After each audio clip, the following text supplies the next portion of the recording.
Good evening. My name is Glenda Fields, and I am the chairperson of Closing the Gap Coalition. And thank you for attending our Critical Race Theory Informational Webinar, better known as CRT. I would like to thank Calvert Library for partnering with us in this important event. Tonight, you will learn what CRT is, what it isn't, and if it's being taught in the Calvert County Public School System. This webinar will be broken down into 3 parts. Part 1, you will hear from 3 panelists, and they are Dr. Taylor Jones, who is a partner at Culture Point LLC and is a sociolinguist. He consults on diversity and cultural issues across the Department of Defense, the State Department, and intelligence communities. Mr. Christopher Hall, who is a consultant at Culture Point LLC, where he works with a variety of military and private sector companies addressing culture and performance.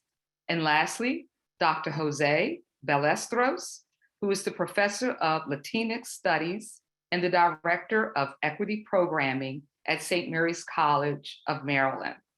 They will discuss what CRT is, what it isn't, why it's in the public's eye, and how parents can support accurate teaching of US history.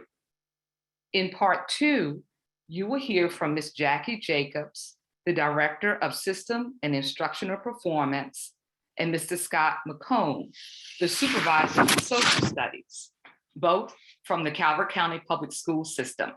They will discuss the school's curriculum development process and share curricular and instructional practices related to teaching history and social studies. Part 3 will be your opportunity to ask the panel any questions you have pertaining to CRT. We should have at least 15 minutes for this piece. We will be using the Q&A function of Zoom and ask that you hold your questions until the Q&A session begins.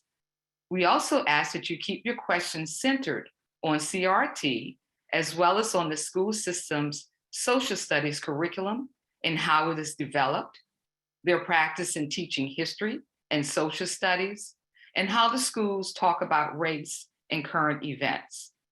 Dr. Daniel Curry, Superintendent of Calvert County Public Schools, Dr. Susan Johnson, Assistant Superintendent of Schools, and Mr. Sandy Walker, Supervisor of School Improvement and Equity, will also be on hand to answer your questions. Our moderator this evening is Ms. Robin Treslow, the Public Relations Coordinator from Calvert Library. And now our presentation will begin with Mr. Christopher Hall.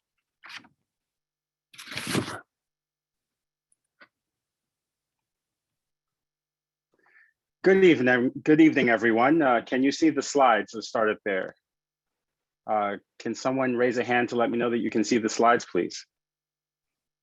I see a hand up. Thank you very much.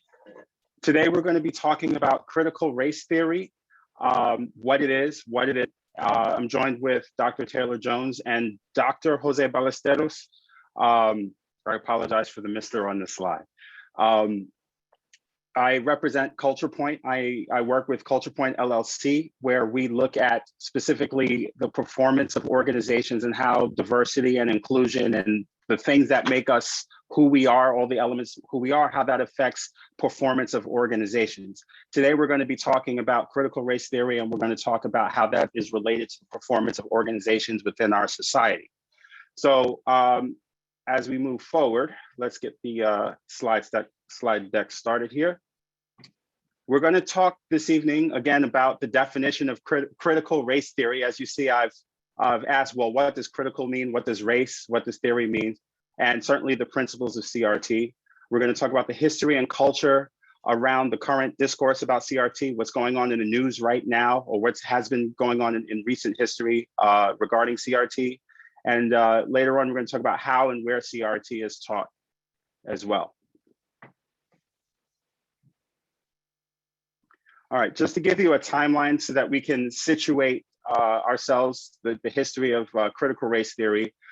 we should go back into the 60s. We know that in 1964, we had the Civil Rights Act of 1964 and the subsequent Civil Rights Act of 1968. The reason why we had these Civil Rights Acts is because as a society, we recognize inequities in our society a lot, most of which had to do with race and gender.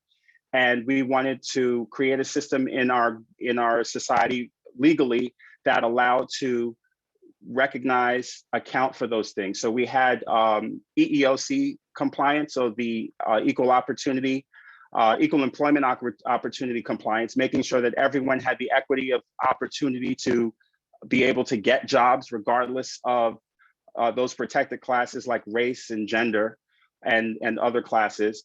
And we also had affirmative action, which was the intent of affirmative action was to make sure, again, that everyone had the equity of opportunity. So if there's an open job position, that everyone who was qualified, regardless of their gender, regardless of their race, was actually able to apply for that job, get the job, and succeed in the job.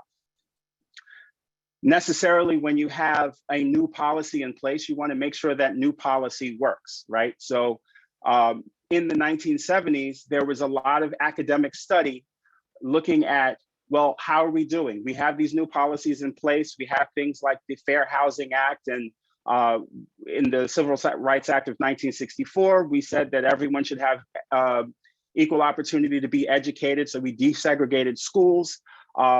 In that 4-year period after 1964, there were some movements to resegregate schools, excuse me. And so there was a concerted effort in academia to look at, well, what are the effects of the policies that we put in place, the Civil Rights Act that we put in place, and the subsequent legal framework that we put in place. So there was what we call a critical study of our institutions, our legal system, our criminal justice system, our education system, and so on and so forth, to make sure that we were hitting the mark vis-a-vis our ideals that are enshrined in the Constitution and other subsequent policies. So there was that social imperative to make sure that we were doing what we said, what we claimed we were doing, making sure that we are going in the direction we say we want to go in. So we're raising awareness to make sure that we're on point with social justice in that moment moving forward. There were subsequent sort of inquiries from both liberal and conservative groups. For example, there was the Hudson Institute, which was a conservative think tank that wanted to look at what the incoming workforce was going to look like in the year 2000. So in the Hudson Institute released a report called Workforce 2000 that said that by the year 2000, and they accurately projected this, by the year 2000, the incoming workforce was going to be more than 50% women and minorities, as they described it in that time. So by the year 2000, that was in fact the case. So we know that our organizations are going to be filled with a lot of different kinds of people, and we want to make sure that we're hitting the mark, that we can do right by the new employees in these organizations, and certainly the people that these organizations serve. So if we have a wildly diverse population, we're going to have a wildly diverse student body in our schools, and we want to make sure that we have the proper education, the quality of education for everyone who attends school, so that those students can ultimately grow up to be productive citizens in the United States. So in the early 2000s, a lot of companies, private sector companies, said, this is our business case. We want to make sure that we have a competitive advantage, that we can get the best talent. We're going to cast the widest net to make sure that everyone who is qualified, we get the best talent to make sure that our organizations function properly. Moving forward, 2010s, 2020s up till now, there were social movements where people in society, private citizens were saying, something doesn't look right. Maybe we've actually missed the mark. We have the Civil Rights Act, but we're seeing that maybe outcomes for certain groups, maybe along gender lines or racial lines, aren't exactly the way we want to be. We need to be able to look at that again and reevaluate those things. So we had things like Occupy Wall Street that certainly looked at our economic system, Black Lives Matter that looked at race and social justice. All these things happen at the same time over the last 50 or 60 years. So the idea here is that we're looking at performance. We're looking at the performance of our institutions. get to the next slide here. There we go. So what is critical race theory? So just to take a second, we want to talk about what these words mean in turn. What is critical? Critical is analyzing the merits and faults of a policy in society. So if we say that all people are created equal, we have to say, or all men are created equal in sort of our national dogma. Well, what does men mean? What does equal mean? Those kinds of questions. What are the merits and faults about thinking about things, about these things or these ideals in that way? And then certainly the implementation of those policies. So what do our laws look like? Are they effective? Are they fine? Does anything need to change or not? That's what critical means. Critical is not necessarily a derogatory term that we're saying that a group or a person is a problem. We're just simply saying, we're asking the question, is it good or bad? Is it relevant? Is it not relevant? The second term obviously is race. Race is a group of human beings identified by a society as having some shared combination of physical traits, historical alignment, language, culture, ancestry. And this concept of race is societal, is not a biological group. We know historically that there are some groups that have changed demographically. So what we considered white in 1776 is not necessarily what white is now, or what we considered Black in the 1880s is not necessarily what we consider to be Black now. These things change. What we consider to be Latin or Hispanic or Latinx is not the same thing now as it was 50 years ago. This is the definition of these terms are fluid and they're chosen by society. They're not fixed in biology. And the third term here is theory. It's just a way of studying an area of interest. So a way of thinking about a subject. We have critical theory here. We should talk about critical theory, which is a way of identifying. I'm sort of taking the core terms that we have here and putting them together and building a larger phrase here. Critical theory is a way of studying the range of perspectives and underlying assumptions present in the society. So if we're talking about critical race theory, which I'll get to in a moment, we want to know, well, what is race? Is there such a thing as race?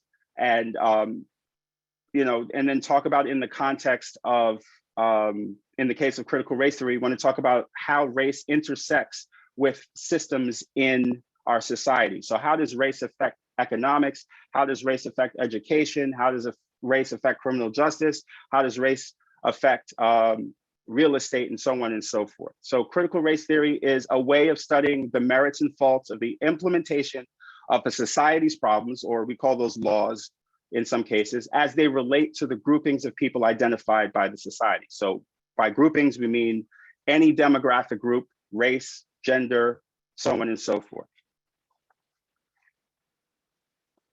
So critical race theory historically, in the beginning, was taught at the graduate level. It's a framework of thinking, and it can be applied to a lot of areas of study. For example, law, education, business, and so forth.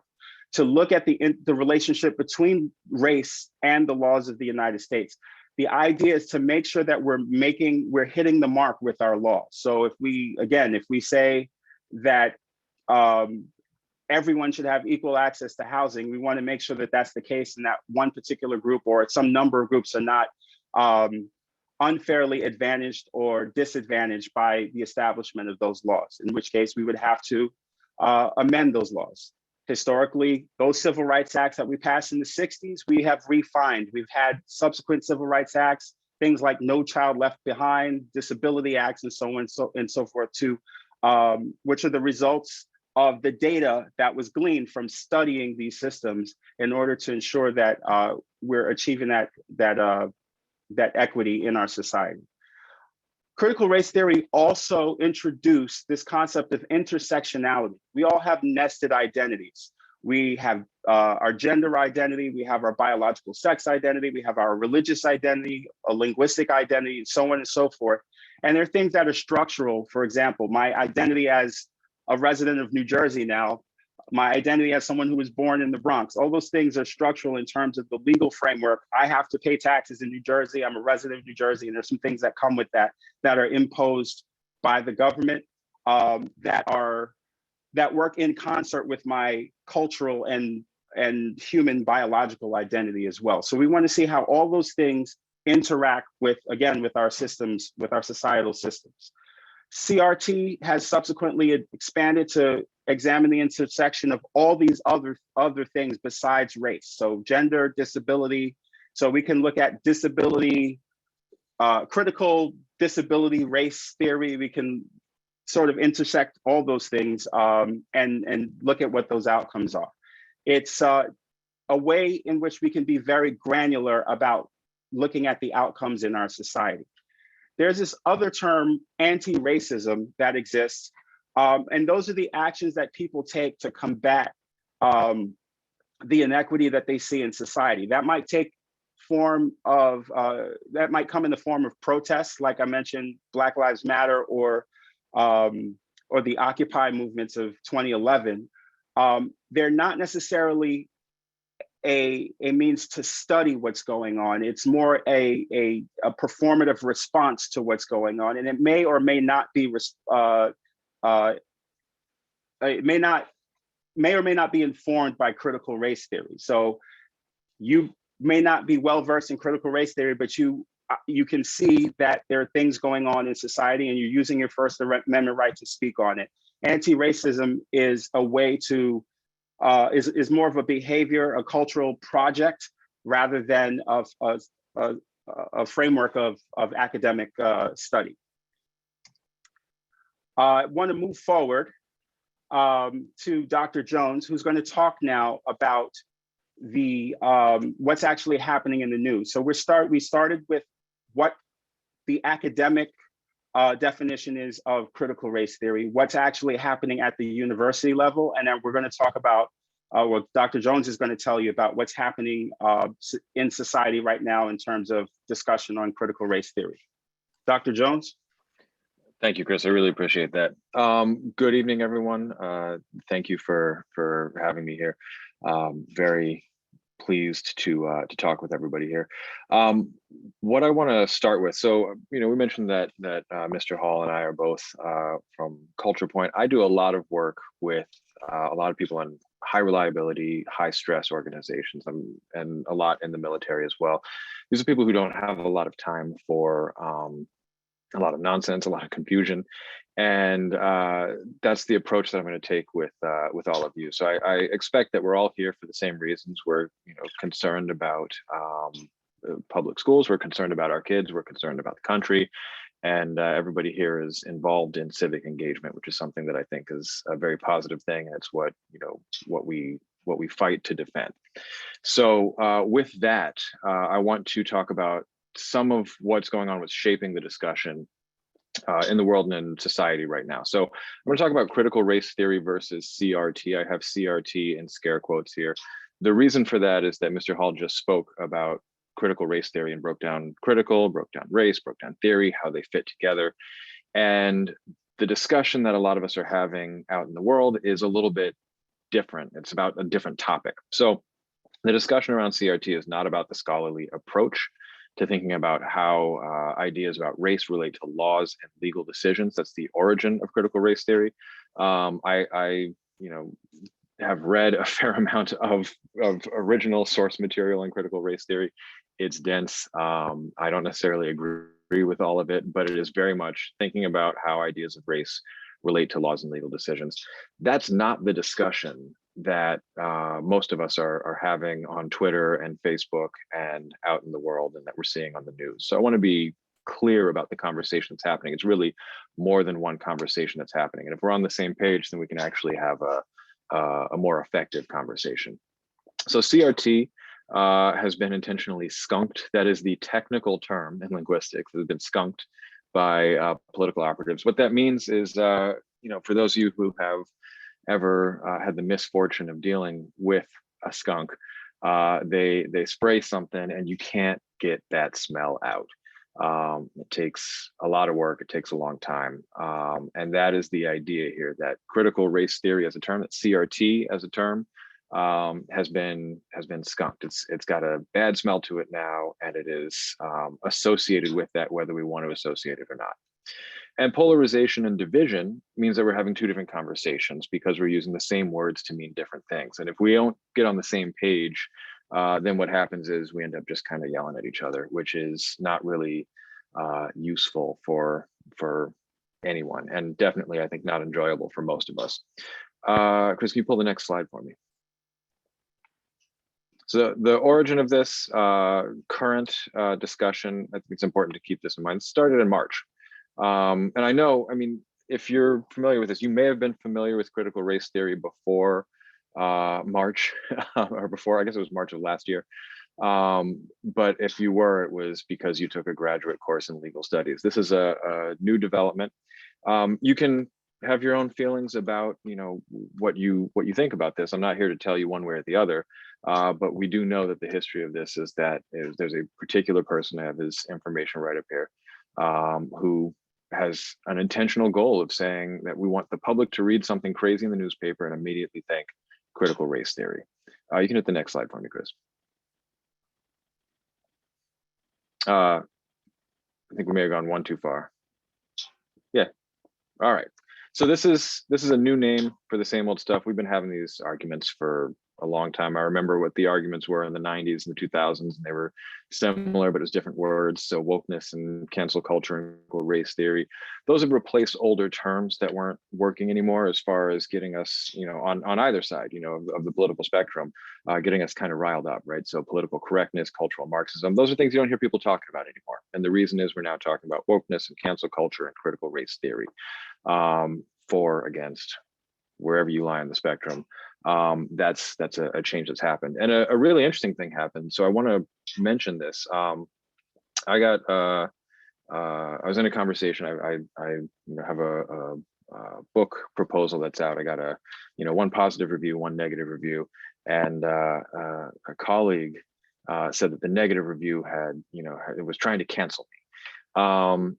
And I push back on that because I don't think that's the easiest. Well, it's the easiest way to talk about it, but I don't think it's necessarily the most helpful, the most direct, or the most insightful way to talk about it. And so I think one of the things that we all can benefit from is to be very specific about what it is we're talking about. And a lot of the discussion of critical race theory just isn't that. The goal is to divide. The goal is to, as the previous slide showed, to have you read anything crazy in the newspaper and say that's CRT. And it's not grassroots. This is AstroTurf. This is something where, whether you agree or disagree, and again, I'm not here to tell you what to believe, we know, looking at the history of this term in the last couple of years, that this is political operatives making a decision to attempt to sway public opinion through AstroTurfing, through reclaiming or rephrasing what a term means. And the political operatives who manufactured this sort of panic over COT attempt to preemptively accuse others of dishonesty and divisiveness. Like I said before, I'm not here to tell you what to believe. Personally, I try and read, critically on all ends of the spectrum. So I have, something from John McWhorter, who's a right end of the spectrum, very critical of critical race theory. He talks about what's in this book, critical race theory. What he describes as being in this book isn't what I found in this book personally. But I definitely encourage all of you to do your own research, make up your own minds, make your own decisions. And I, again, encourage everybody to, I commend everybody for being active in their, participation in their civic duties. So next slide, Chris. I'm going to keep us a little bit on track for time. So there's a lot of things we might have reasonable political disagreement about. I know Dr. Ballesteros is going to talk about some of these in the next segment, but some of these that may have come up, that when people talk about what CRT is now being used to describe, maybe land acknowledgements, maybe new pronouns and challenges to our ideas of gender, maybe police violence, maybe any number of things that we see happening in the world that are related to our local and national politics and worldview. Reasonable disagreement is foundational to politics, both local and national. So I'm not here to tell you anything about, you're not allowed to say this or you have to think that. And I will tell you, I don't have to stick around to know this. I will stick around. But the Calvert County Public Schools are not trying to force your children to think one thing or another thing here. They're really focused on critical thinking and being able to sift through information and think critically about it. That reasonable disagreement, that's foundational to politics. It's been foundational to America. And the answer has always been discussion, debate, and democracy, not banning words, not banning books, not violence, none of those negative things, but discussion, debate, democracy. That's our First Amendment. Chris, next slide, please. So wherever you are on the political spectrum, I think we can all agree as Americans that we have our First Amendment freedoms, that those are important. We have the 5 freedoms that I listed here. I added one because it's sort of built into academia, and I think it's a nice segue into what Dr. Ballesteros is going to talk about in a second. But we value these, right? Freedom of expression, freedom of religion, freedom of the press, freedom of assembly, freedom to petition the government. You are, engaged in that freedom of assembly. You are engaged in that freedom of expression right now. And these are things that I think we need more of. I think we can all agree on that.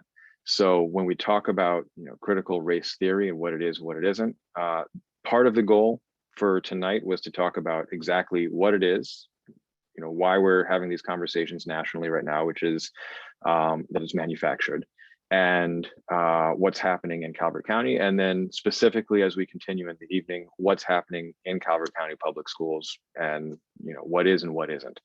I think that question of free and responsible inquiry, that is the goal here. That's what the schools are focused on. And I think that's what they should be focused on. We can, have a reasonable, informed conversation about that as well. Next slide, which I believe is my last slide. So the role of the schools is to teach critical thinking, thoughtful engagement with the world. Obviously facts, right? They're going to teach reading, writing, arithmetic. They're going to teach social studies. They're going to teach history. They don't teach CRT. They'll tell you that in a second, but I've spoken with people at Calvert County Public Schools and know that they don't teach CRT. By the definition, if you go out and buy a book on critical race theory, you're not going to see anything in that book that's taught in Calvert County Public Schools. What they do teach, and we should encourage them to teach, and I think it's the reason we're all here, is critical thinking, right? So if you are concerned about what's taught in schools, that is engaging in that critical thinking. Like I said, that's to be commended, and glad to have everybody here. But the idea really is that we're going to teach children to think critically, give them the skills and the tools to be able to do so. But it's not critical race theory in the legal, sociological, jurisprudence sense of the word. With that, I want to thank you all. I'll be around obviously for the Q&A, and I look forward to hearing what everybody else has to say. But I'm going to pass over to Dr. Ballesteros now.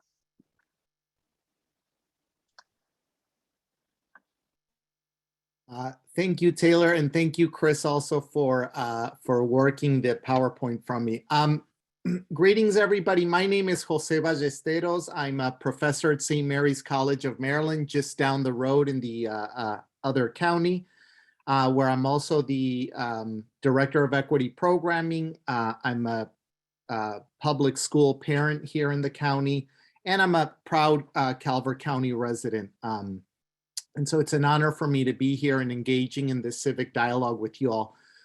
I wanted to start out with I don't know if you're familiar with The Onion. It's a satirical, back in the day, it used to be a satirical newspaper. Now it's more of an online satirical portal, I guess. And I wanted to start with this because I think this is a great way to kind of begin this discussion about the disconnect between the different discussions that we're having about critical race theory. And one of the things that The Onion tends to do is highlight the absurdity of some of the cultural debates that we have here. If you are not familiar with The Onion, I suggest that you go and you read it, and I promise you that you will both be offended at some point by reading that newspaper, but also you will find something that you find humorous and makes you think about some of the culture and politics of the time. And so I wanted to start with this because I want to eventually get back to the idea of talking about race and the importance about it, of talking about race, but also the importance of kind of owning up to one's position on race based on your lived experience and who you are in the world. So I thought this might be a good way to kind of begin to think about those things. All right. So I'll be looking at several things within critical race theory. I'll look at the critique of the critique of critical race theory goes against the education system itself. I'll be looking at the misrepresentation of critical race theory. Chris talked earlier about what critical race theory actually is. And so I'll be talking about how the techniques, in a way, right, of how it's misrepresented. And so in order to do that, I'm going to walk you through when people are criticizing critical race theory or a misinterpretation of critical race theory, I want to walk you through sort of what critics call the indoctrination process according to what is currently going on about that discussion. Then I want to take you, one of the things that is commonly said about this misinterpretation of critical race theory is that the universities are basically the hotbed for where all of this stuff is happening, this controversial stuff, these negative things.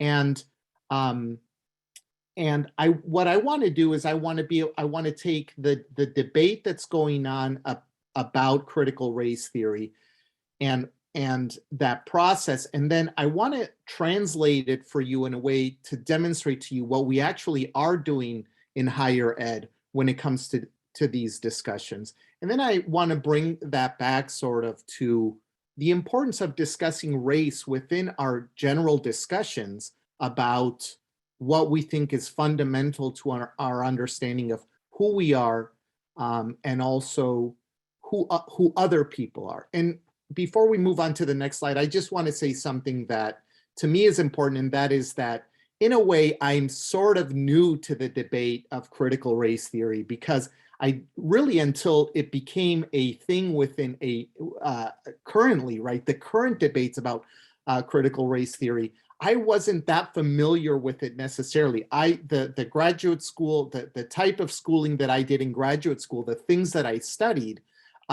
didn't connect me directly with critical race theory, even though many of the things that Chris talked about earlier, as far as some of the social movements and some of society's, the goals that we had set as a society, the goals that we wanted to reach, and some of the problems that we had in society that we wanted to overcome, were obviously a part of my education, but not necessarily from that lens. Also, even though I was interested in that, I've written about issues that deal with ethnicity within history and some of those things. And the last thing I'll say is what were the source that I'm using basically to look at this sort of critique of the way that critical race theory is being talked about is the main source itself, right? It's the writing of Christopher Rufo. You may be familiar with this already, and the way that Christopher Rufo kind of writes when he writes about critical race theory, the way that he writes about that. And my training is basically in literary criticism, where we go into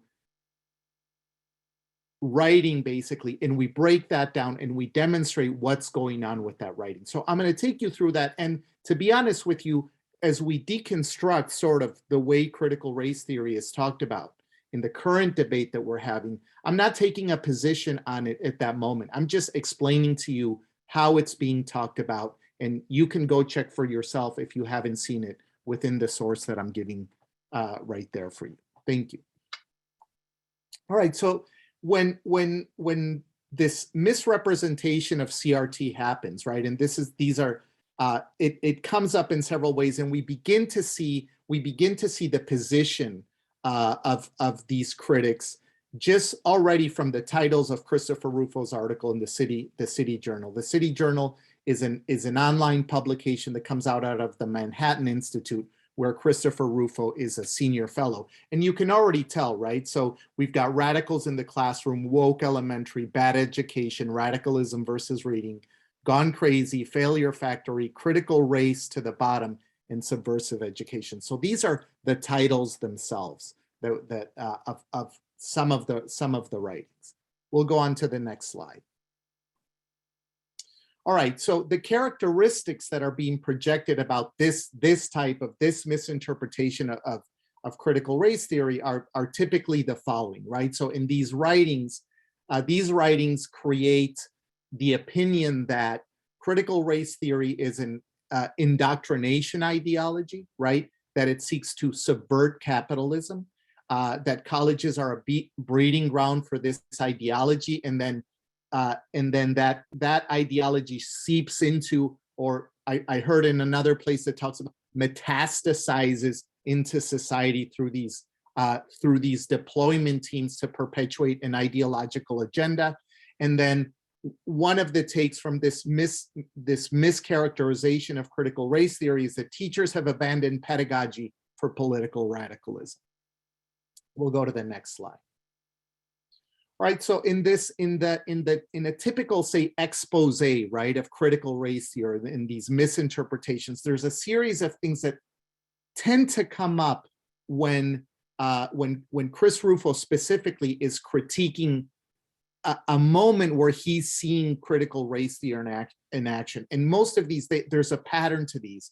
And what he points out is there's a land acknowledgement, right? There's gender pronouns. And there's a discussion of racism in the US with examples asking individuals to consider their own relationship or participation in issues related to race in the US, right? There's a consideration of racism as systemic or institutional. There's a consideration of people's privilege derived from our cultural norms and institution.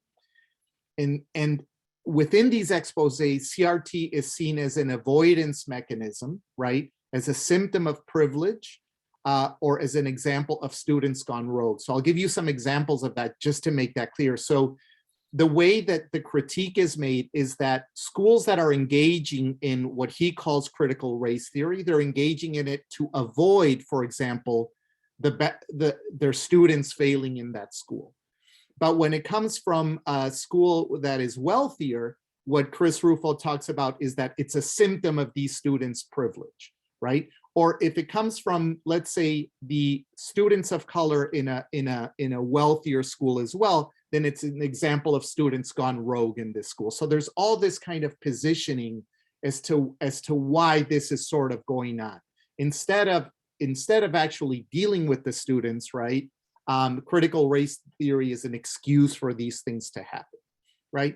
And then finally, like all critiques of critical race theory kind of underline the following words as red flags, right? It's like, we shouldn't be engaging in these words should not be brought up, right? And that's an idea of whiteness, white privilege, white fragility, oppressive versus the oppressed, right? Or systemic racism, equity, and affinity spaces, right? And if you can imagine, for me, or maybe not, maybe you can imagine, and maybe that's another conversation, is a lot of these things ring a bell to a certain degree, right?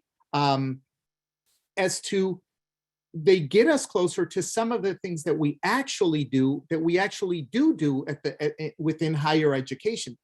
And I wanted to discuss in the context of higher education how we do some of these things, or why we do some of these things, but the reasons for that, or the good reasons of why we're engaging in this. And in the difference between the two, I see a problem with this critique of critical race theory as an attempt to kind of silence those conversations, or silence that type of both pedagogy, right, but also the importance of considering those things in society. So we'll move on to the next slide. So as far as, right, like what colleges and universities, we are not a hotbed for critical race theory, but what we are is we are an incubator for critical thinking, right? That's part of what I do at the college, right? And so I've just gone through a few things to take in a few of the characteristics or mischaracteristics that we have earlier, and I want to talk about them very briefly in the context of a college education, right? And why do we participate in land acknowledgements? The St. Mary's College just finished and published their land acknowledgement at the college, and it's because and the reason we have a land acknowledgement at the college is because of developments in how we view, celebrate, and acknowledge a clear understanding of our historical past and our sense of place, for example. That's one of the reasons, one of the main reasons of why we have that. Why do we participate in addressing others by their preferred pronouns, for example? And that's, once again, because of developments in our understanding of how to appropriately recognize how others seeks to identify ourselves. And of course, here the important words here are the development of those things. We're constantly thinking about those things, right? And how those considerations affect others, affect ourselves, give us a sense of place, of who we are, of who others are, for example. We'll move on to the next slide. All right, so as an incubator for critical thinking, one of the goals of higher education has to be a consideration of the effects of American history on current life in the US and beyond, and how our own identity, status, cultural affinity contributes to our collective understanding of who we are as individuals and as a country, with an understanding that our position in the world affects how we see it, how we see and interpret the world. We do this also because it teaches us to understand how others see the world, right?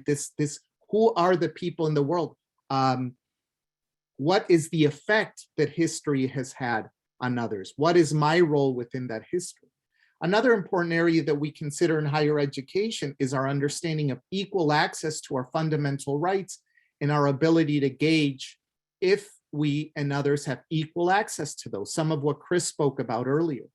Are we more privileged than others? Are others more privileged than us? Should we care about that? Can we have true equality when only certain people have access to their rights? And out of these questions, these important questions, to me, comes this discussion of equity, which is actually one of the things that the critics of the misinterpretation of critical race theory don't want to talk about equity. They want to talk about equality, but not equity. And so equity, from my perspective as a practitioner, seeks to ameliorate and support those students at the college, right, for whom these barriers to accessing for whom there are barriers to accessing our programming at the college. So equity for us is an issue of accessing, and who has had the privilege to access these without certain things in society, without barriers, and for whom have there been barriers. And the way that I look at equity at the college is by assessing, are there still barriers to access that are preventing that equality of happening? And equity is the work to support and remove some of those barriers. But we'll move on to the next. All right.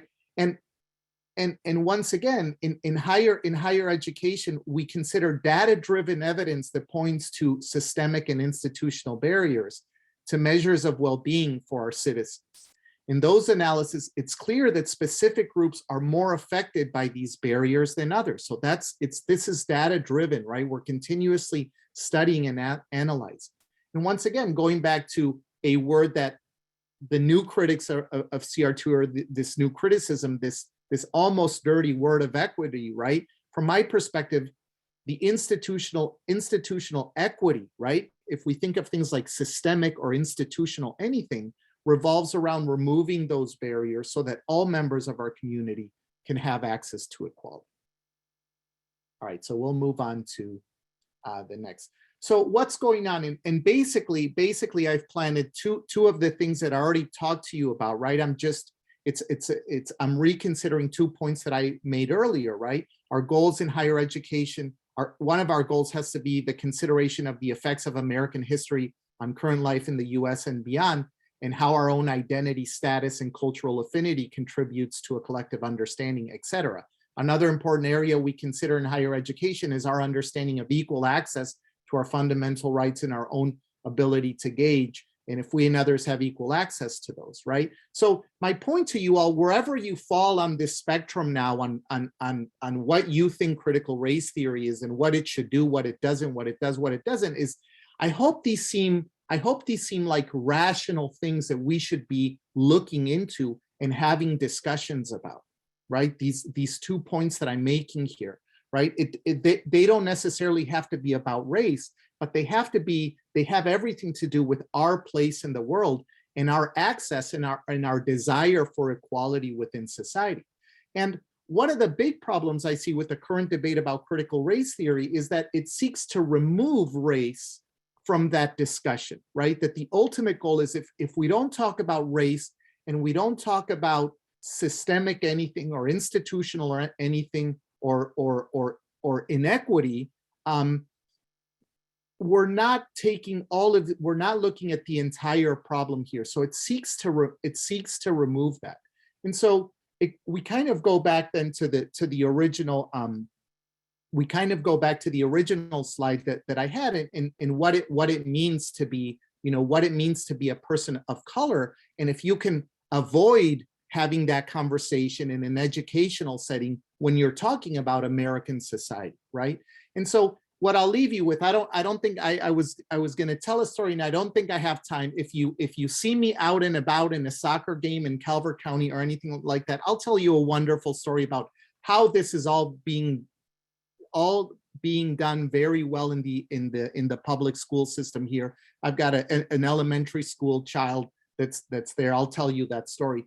But what I would like to end with there is that we really aren't going to be able to combat some of the problems that have brought us here tonight, or even, as far as discussing, if we don't have some skin in the game, right? If we don't assess what our positionality is as far as some of those complexities within our society. And I'll just leave you with the idea that for many of us, and here this is a conversation of race, it's in the title, right? Not having our skin in the game has never been an option. So I leave you with that thought, and I look forward to hearing your questions and the rest of the panelists. Thank you very much. All right, good evening. I am Jackie Jacobs, Director of System and Instructional Performance for Calvert County Public Schools. I will begin this part of the session talking about how curriculum is developed in Calvert County.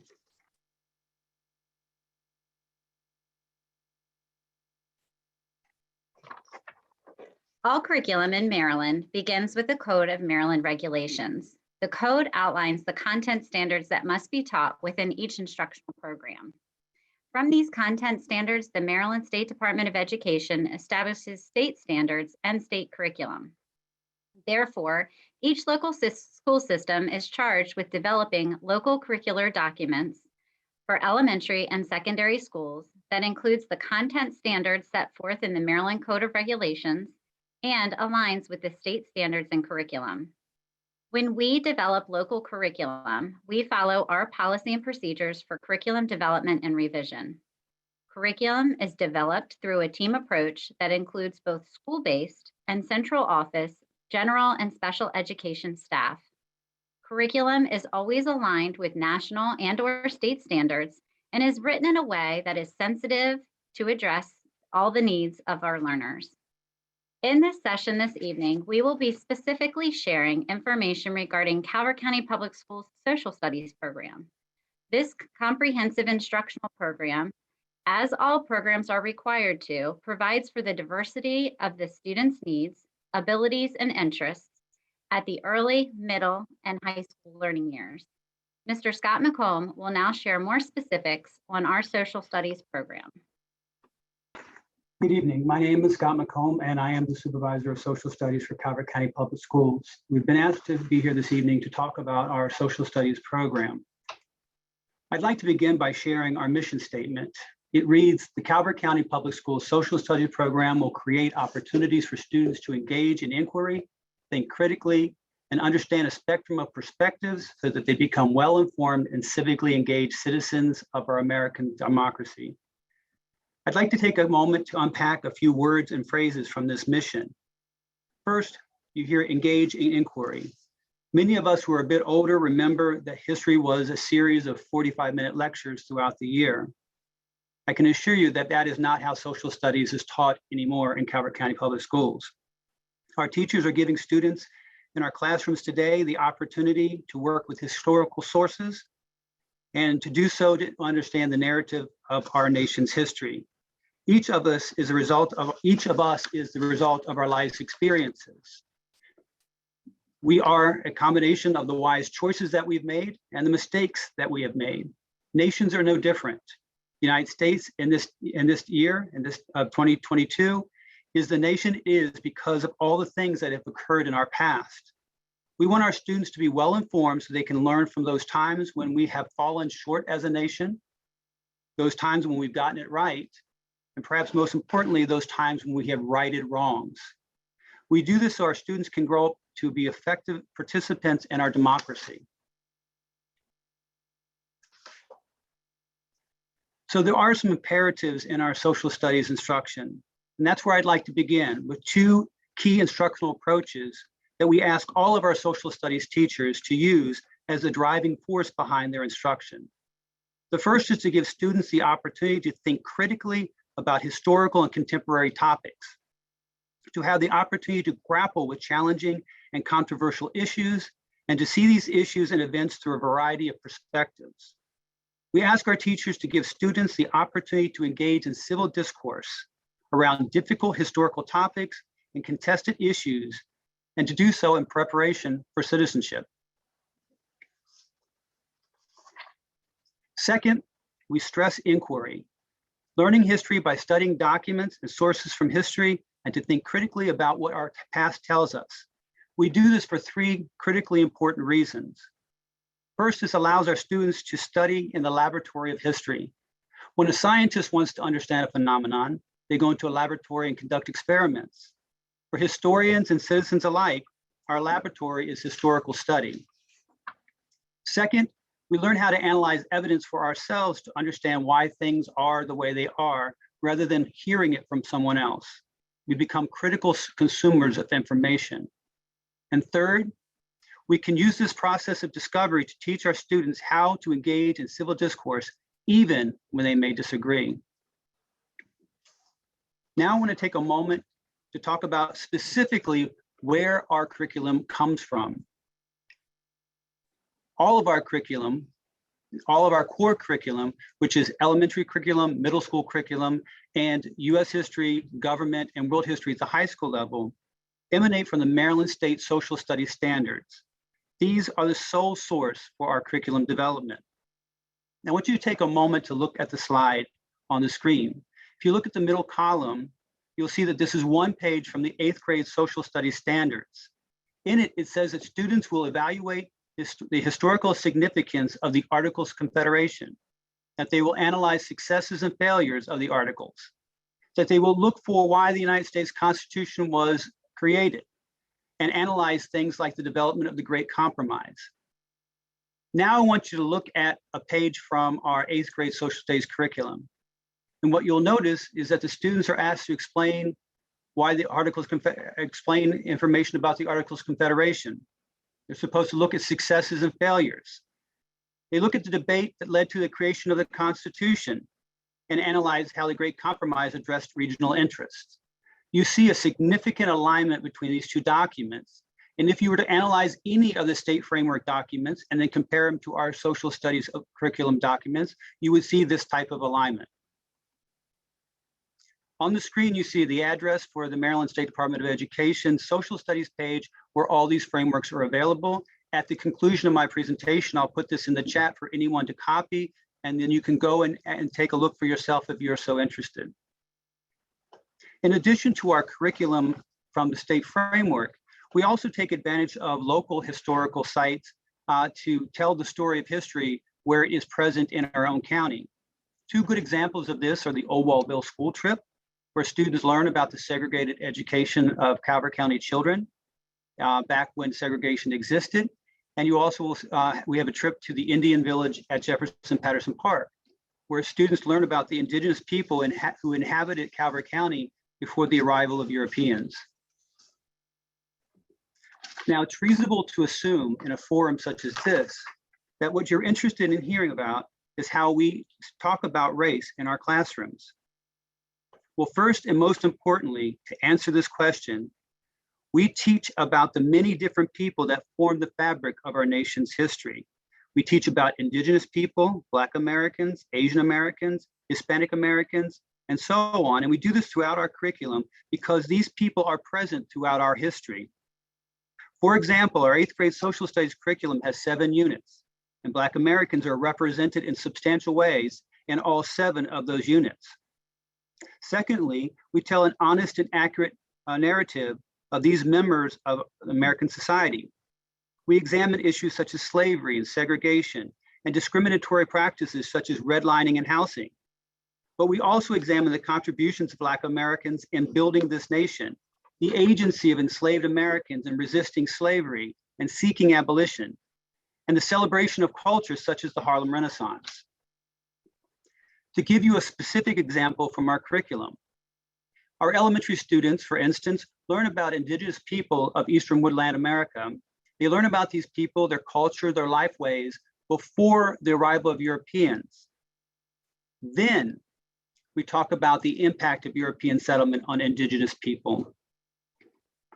In middle school, our students do learn about the conditions that define life for free Blacks and enslaved people, such as slave codes and family separation.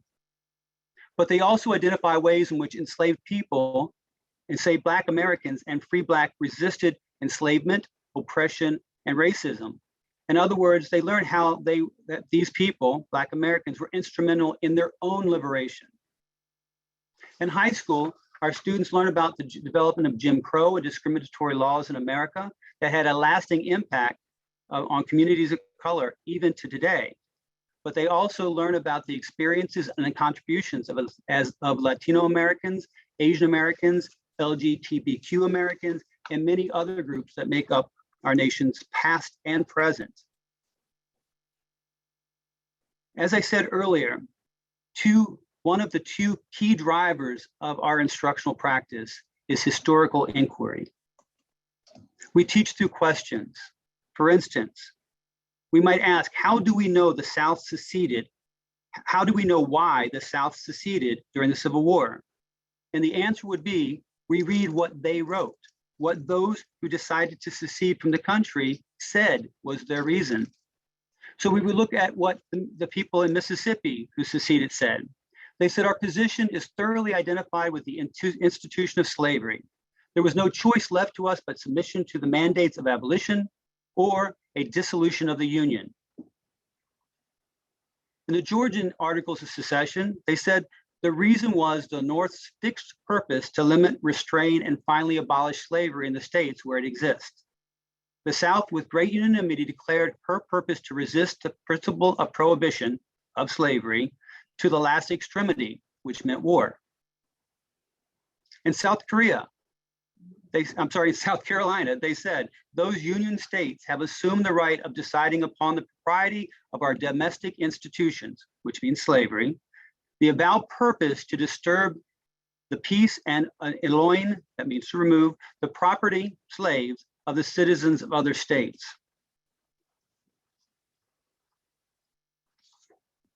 The Confederacy makes clear why they left the Union. We need only to leave it to their voices.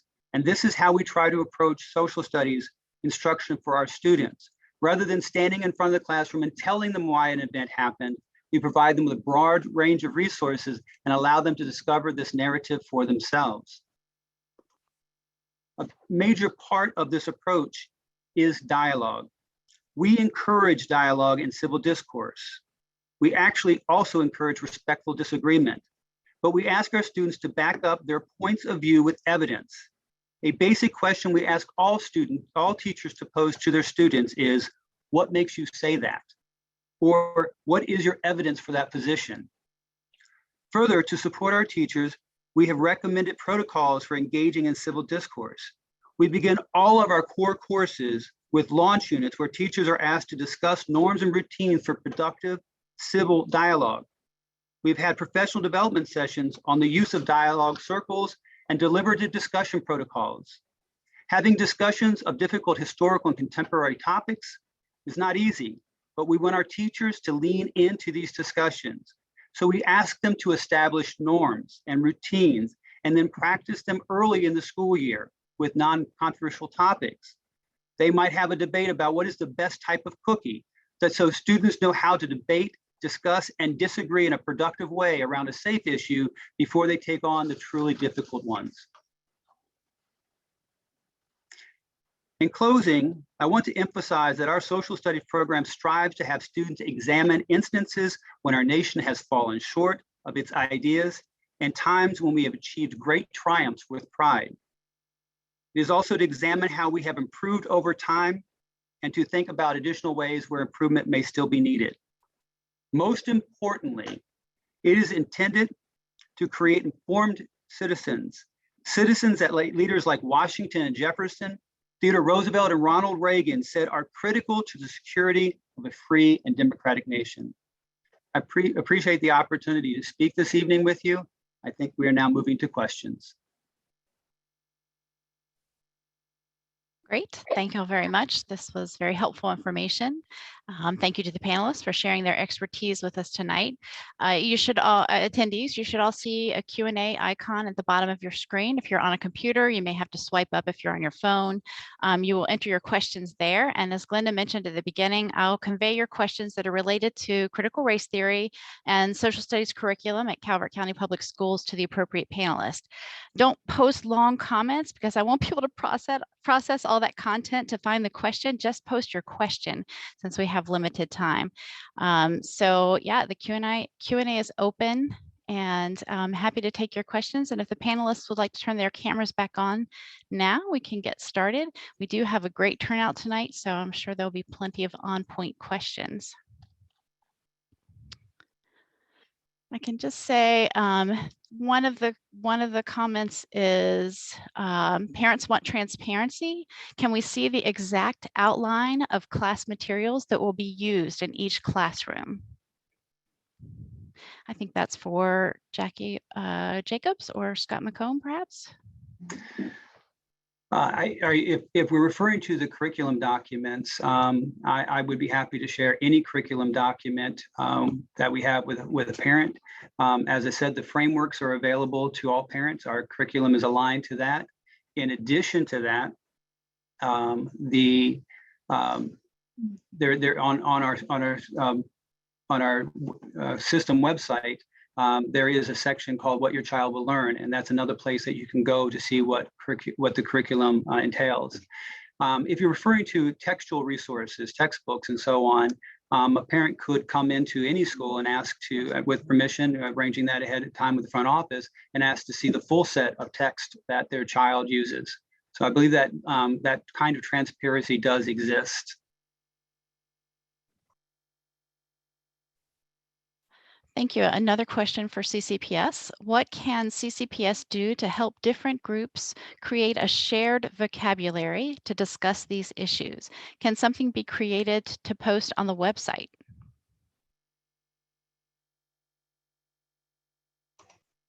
We were kind of wondering who would be the right one to handle that. I'll go ahead and take that.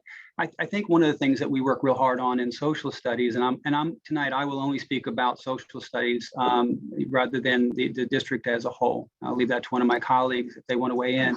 But I do believe that we work hard to create that shared vocabulary. One thing that you heard me talk about in my presentation were the norms and protocols that we use. We talk about the different kinds of routines.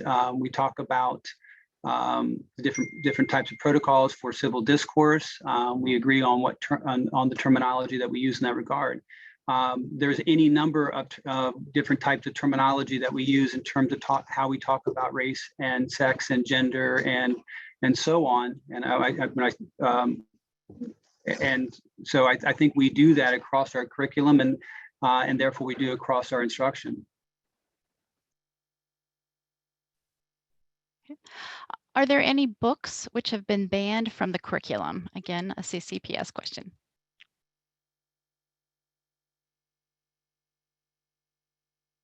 We currently do not have any banned books at this time. All right, great. I have a question for, I think, Dr. Ballesteros. It's a question about the CRT framework and elaborating on the key thinkers behind critical race. And the commentary is that there's some Marxist ideologies foundational to that work that basically uses race conflict as a replacement of class conflict. Would you comment on that question? Please unmute. Of course. It's only been 2 years, right, of using this thing. But yeah, I'm happy to answer Luke in a roundabout way, because I'm not an expert on what I would talk about as far as classical race theory. But I'll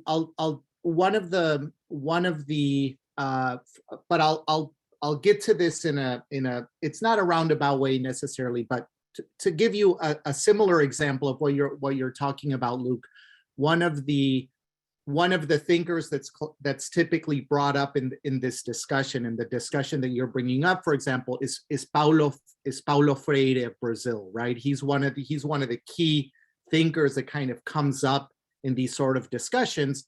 And when Paulo Freire is talked about from this new discussion of CRT, he's brought up as a Marxist specifically, and I think that people that talk about Paulo Freire's influence on current pedagogy, I think they're right. Now, Paulo Freire, he wrote in the 60s and 70s, and he wrote with Marx. He was a Marxist, for example. But what, in a way, the things that I've taken from his work. So, for example, somebody that also worked with Paulo Freire's ideas in a U.S. context was somebody like Bell Hooks, for example. We have some wonderful books by Bell Hooks about the educational system and how to engage with the educational system. It doesn't necessarily mean that you would agree with those or not. I'm not sure, but I think what's important here is to think about the development of ideas and see how we can frame sort of pedagogy to a certain degree, or theory to that degree, as something that is developing. People's ideology may or may not be important or relevant when we're talking about the uses of some of those ideas in a contemporary way. We still talk about historical ideas from hundreds of years ago, but we don't necessarily use people's political position or how they felt about other things necessarily in order to critique some of the positive things that are going on. Now, going back to Freire, whose work I know more than specifically the thinkers that you're stating there in your question.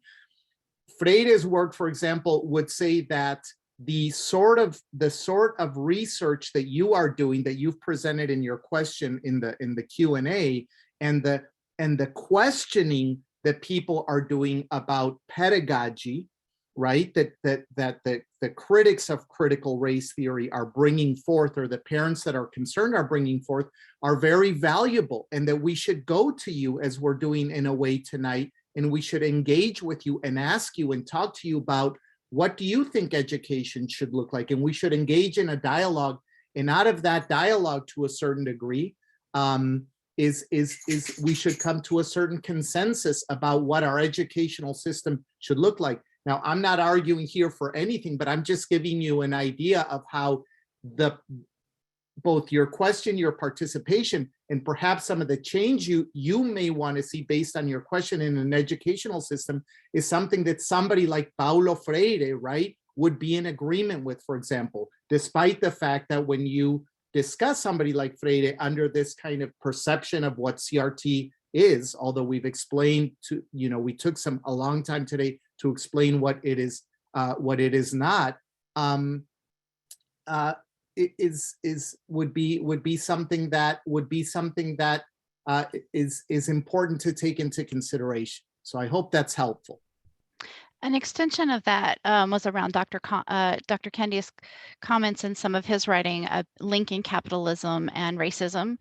Do you have any comments on that, Dr. Ballesteros?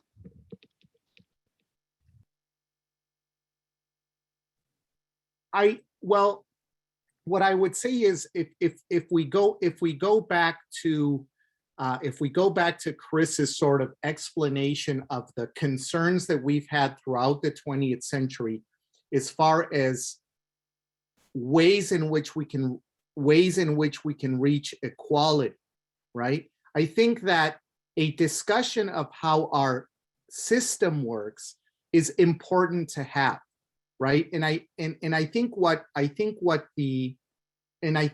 within that discussion, we have to bring in different voices. Now, mind you, I'm talking as a university professor, and I'm talking about the universe at the university level to a certain degree.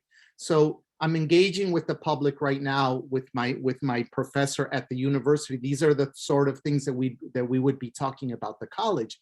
And I think it's completely appropriate, right? In that discussion of equality, in a discussion of bettering our society, right? Of bettering the processes that we have, to bring in these different ideas.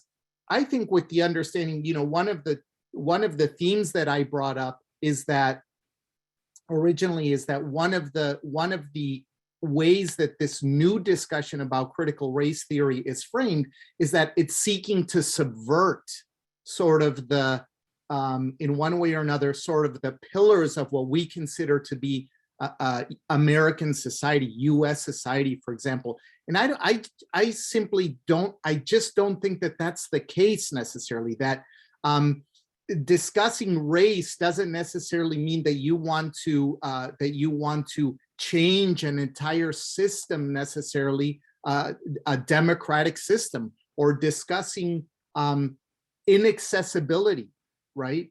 From an economic perspective, means that you want to turn our society into a socialist society, or a socialistic or a communist society. So my explanation of these things, or my consideration of these things, is always from the perspective of discussing and bringing ideas and ways to improve the society that we have.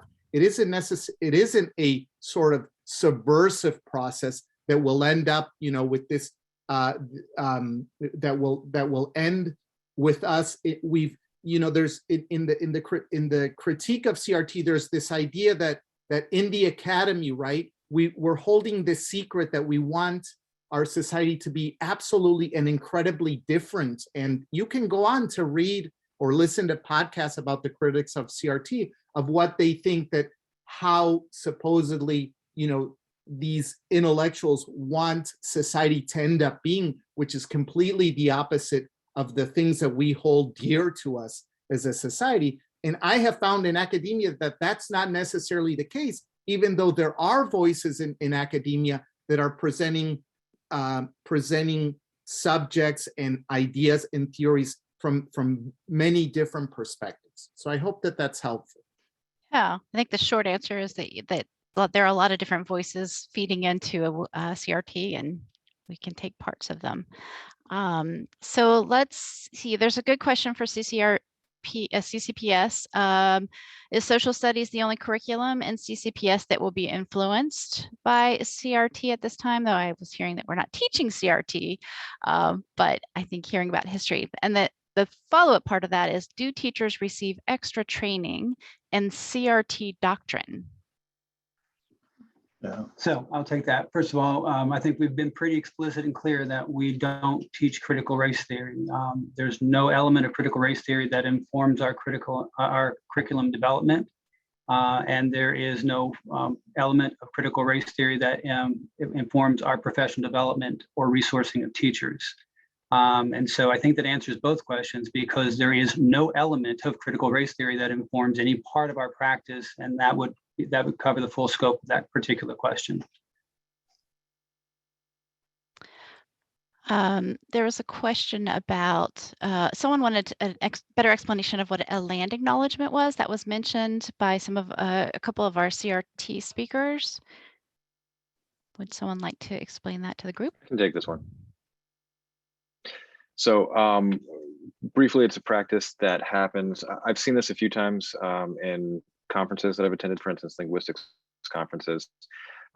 Sometimes, but rarely, it happens in universities. But the bottom line is it's a practice where at a meeting such as this one, somebody might start the meeting by saying, we're going to take a moment to acknowledge that we're on the historic land of, and then it may be the indigenous people who were there before Native Americans, or some element of the history of the place that you're in. So it's not mandatory, it's not obligatory, nothing is expected of anybody who actually is there for one of those acknowledgements. But like for this evening, we might say, if we're talking about Calvert County, that we're on, historic Piscataway land. And you can look up online, it's very easy to find, who historically used to live in what parts of the United States.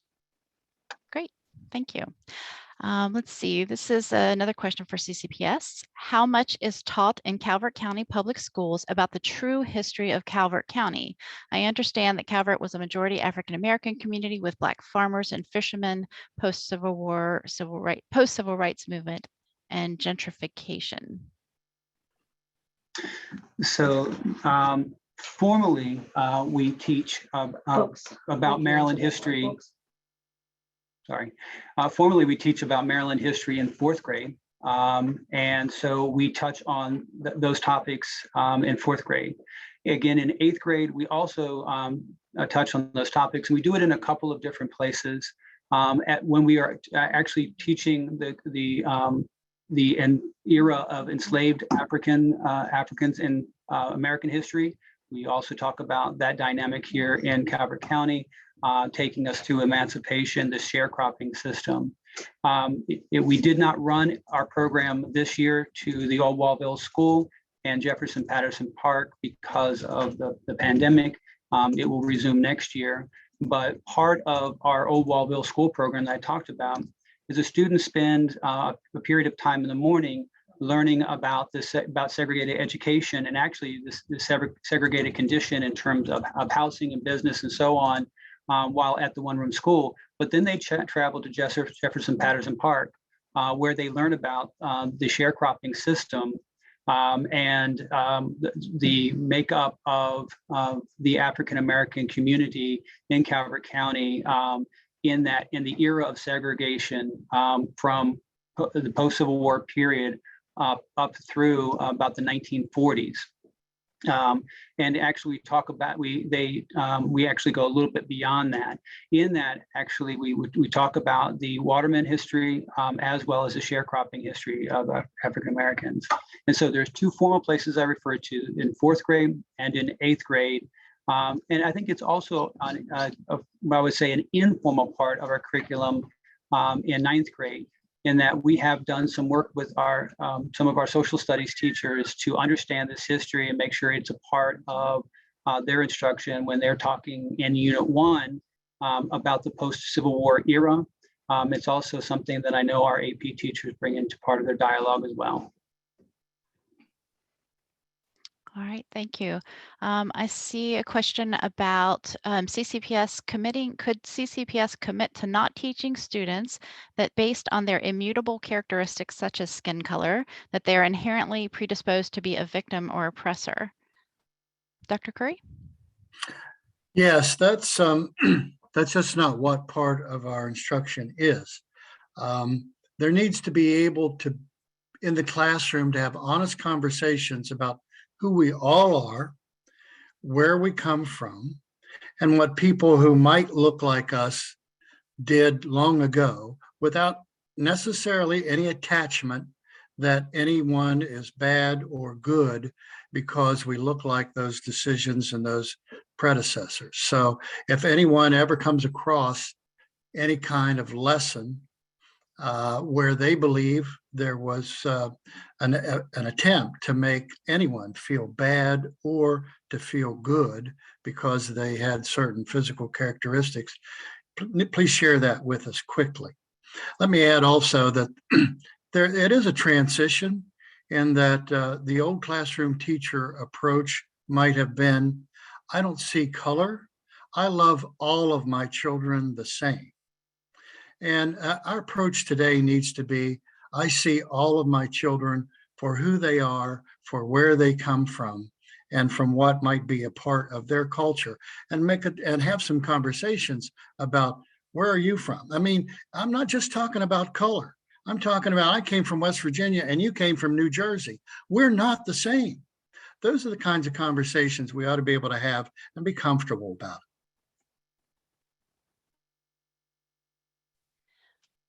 I think we can all agree that everyone in the room has their children's best interests in mind, that they hope that children will be successful and happy and healthy. And so some of the questions are related to that. And I'm wondering about training for teachers in addressing some of the content that may feel demeaning to African American students, perhaps, or uncomfortable for white students to hear about their ancestors' roles as oppressors. That'd be something. What sort of training is offered to teachers in teaching that kind of content and handling it delicately? Hi, I'm Standy Walker, Supervisor of Equity and School Improvement. Our staff receives training on numerous things, but in particular, they receive training on understanding, just as we had talked about, Dr. Curry had mentioned and what was mentioned earlier, training on understanding their own identity and the lens through which they see the world. And once we have a better understanding of that, we're more able to understand how to interact more appropriately and in a more engaging fashion with those who are different from us, culturally, racially. We have different lived experiences. And so we spend a lot of time learning about ourselves and learning about others in order for us to really be able to put the student and the student's experience at the center of the class, and to really engage students and to appropriately meet the needs of all students.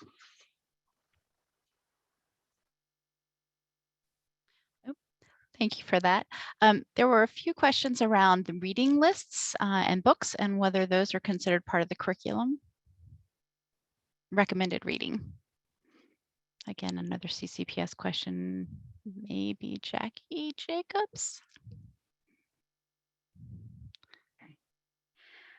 So anytime that we provide resources for our teachers to utilize in the classroom, and that can be our books and any resources, our supervisors do review them prior to placing them into the curriculum. And we identify books and resources that we believe will meet those standards that are identified within the curriculum.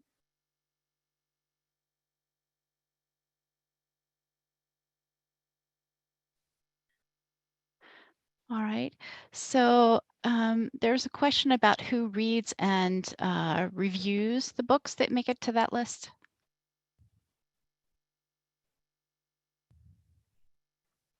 So our content area supervisors at the central office review the books that are placed within the curriculum as resources. We also have teacher committees that involve both special ed and general education teachers who come together working with our supervisors in identifying those resources and reviewing them.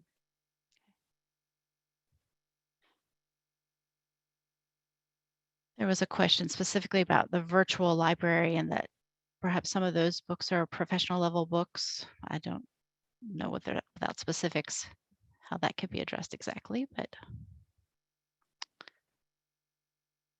I'm seeing, let's see, there's a lot, some of these are really long questions and I apologize for the delay, like there are a lot of comments in them. So I'm trying to find the question in the comment. And there's a question about, says for, what about, is it integral for everyone to be taught both the positive and negative portions of history so we don't repeat the same mistakes and learn how to be better citizens? Not sure that's the question exactly, but probably, yeah. Mr. McComb? If I'm understanding the question, is it important to talk about the positive and negative aspects of history? And I'm going to say an emphatic yes. The reason why, and I used the analogy earlier about the laboratory of history. We don't have a perfect place to go and experiment with different decisions and say, if we do this, this is how it's going to turn out in the present. What we do have is lots of past examples. And so we do look at the decisions that human beings made in the past, and we have to use those to help inform our decisions in the future. There are no perfect repeats. History doesn't perfectly repeat itself, but there are a lot of instances where human beings made similar decisions and had similar outcomes, both positive and negative. You know, to pick up with something that Dr. Curry said earlier, it is never our goal to make our students feel guilty or to feel victimized. What we do want our students to feel is a sense of empathy. We want them to be able to imagine and to think about what is the experience of others. We want them to understand that people have different perspectives on different issues based on their lived experience. We, as I said earlier, human beings, we have a strong propensity to repeat past mistakes. And what we really want to do is benefit from past examples and make sure that we make the best decisions moving forward. And it is what I think our strongest leaders have done consistently is consult history as a means of helping them to make their own decisions. I think we have time for one more question, and this was around, again, for CCPS, that the majority of the teachers in the school system are white. How will you know and how will you hold your teachers accountable for teaching their students accurate history, especially African American history that's listed on the curriculum?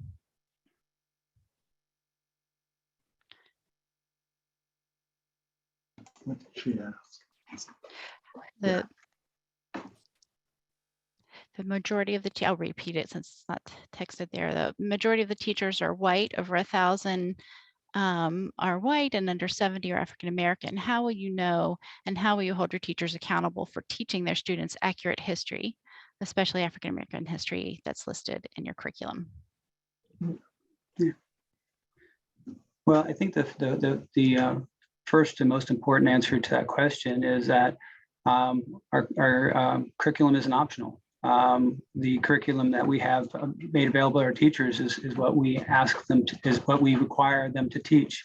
And not only that, we have a system full of outstanding teachers who understand their obligation to teach the curriculum. We have a system full of teachers who want to do right by students, who work hard to make students feel comfortable. And try to be aware and familiar of the students who are in the room. I think you heard a couple of things that have already been said by different folks who have spoken. Dr. Curry talked about actually seeing the students in the room and being thoughtful of the fact that if you're going to have a conversation that deals with race, that you have a conversation that may deal with the past enslaved people, that you're sensitive to the students who are sitting in the room, and you're careful about how you address those issues, neither assigning guilt or asking the students who may resemble those past enslaved people to somehow embody that personage or to simulate those experiences. The final piece is, and I know that Mr. Walker talked about this a little bit, our teachers have received a lot of training in being culturally responsive. And I think the biggest key to being culturally responsive is being aware of all the learners in your room, in your classroom, and being sensitive that as you approach topics, that you approach them in a way that is demonstrative of your awareness of the possible sensitivities of those students in your room.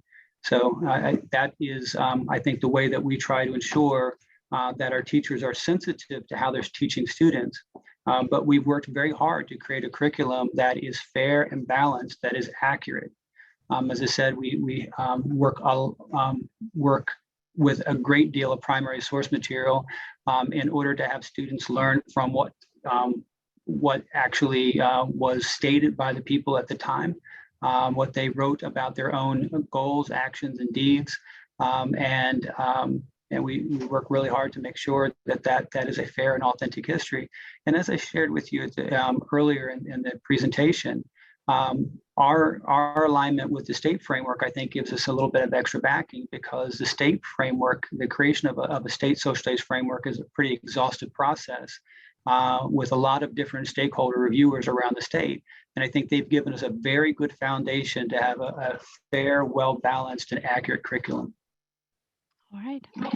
Thank you all very much. We have reached the end of our allotted time, and I want to thank our panelists, the Closing the Gap organization, and our attendees for a productive and informative evening. There were definitely some questions and comments that we didn't get to tonight, and as a librarian, I don't like unanswered questions.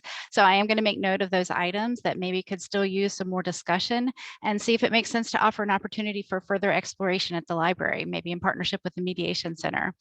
I know that all of us in the room have something in common, and that's we want our children to have every opportunity to be happy, healthy, productive adults.